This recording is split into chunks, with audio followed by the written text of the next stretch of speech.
Hello दोस्तों, आपके अपने यूट्यूब चैनल 60 है में स्वागत है। दोस्तों, आज हम 80 वर्ड प्रति मिनट से या डिक्टेशन देखेंगे जो कि संपादकीय है। डिक्टेशन शुरू होगा 5 सेकंड बाद।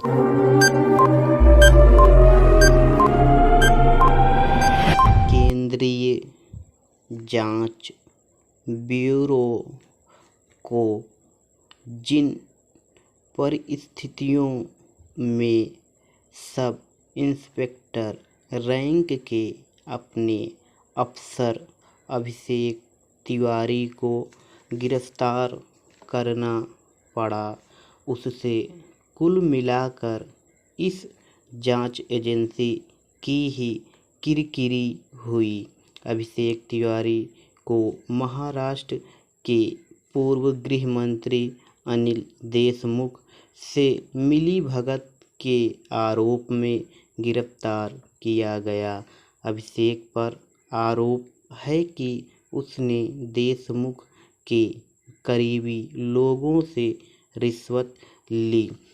वह देशमुख के वकील के संपर्क में था। माना जाता है कि उसने वकील के जरिए ही रिश्वत ली और उसके एवज में एक ऐसी रिपोर्ट तैयार की जिसमें कथित तौर पर यह लिखा गया कि देशमुख के खिलाफ कोई संज्ञेय अपराध नहीं बनता था। इतना ही नहीं, उनके खिलाफ जारी जांच को बंद करने की भी सिफारिश की गई। यह अंधेरगर्दी एक नए किस्म के भ्रष्टाचार को बयान कर रही है। यदि सीबीआई के अफसर ही भ्रष्टाचार के गंभीर आरोपों से घिरे नेताओं से मिल जाएंगे तो फिर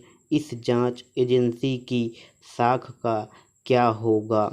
इससे संतुष्ट नहीं हुआ जा सकता कि सीबीआई ने अपने भ्रष्ट अफसर को गिरफ्तार कर लिया, क्योंकि अब इसकी आशंका बढ़ गई है कि जांच एजेंसी के अंदर ऐसे अन्य तत्व होंगे जो भ्रष्टाचार के मामलों की छानबीन में इसी तरह लीपापोती करते होंगे। यह सही समय है कि सीबीआई अपने घर को ठीक करे और उन तत्वों से छुटकारा पाए जो भ्रष्टाचार से लड़ने के बजाय उसे संरक्षण देने का काम कर रहे हैं।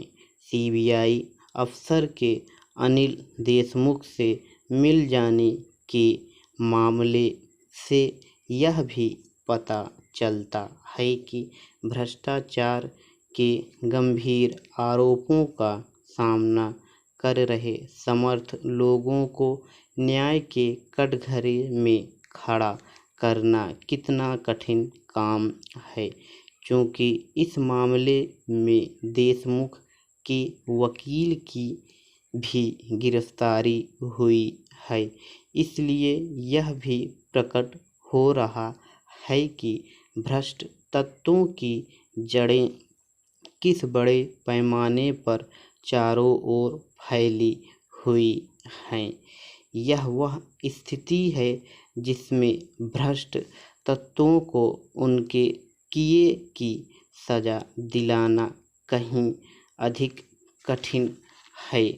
इससे अधिक चिंताजनक बात कोई और नहीं कि जिन पर भ्रष्ट तत्वों से निपटने का दायित्व है वे ऐसे तत्वों से मिल जाएं। यदि ऐसा होगा तो फिर भ्रष्टाचार और अधिक बेलगाम ही होगा। यह मामला यह भी रेखांकित कर रहा है कि भ्रष्ट तत्वों के खिलाफ कठोर कार्रवाई होना अभी भी कठिन है। इस कठिन काम को आसान बनाने की जरूरत तो है ही। भ्रष्ट नेताओं और नौकरशाहों की साठगांठ को तोड़ने की भी आवश्यकता है। यह खेद की बात है कि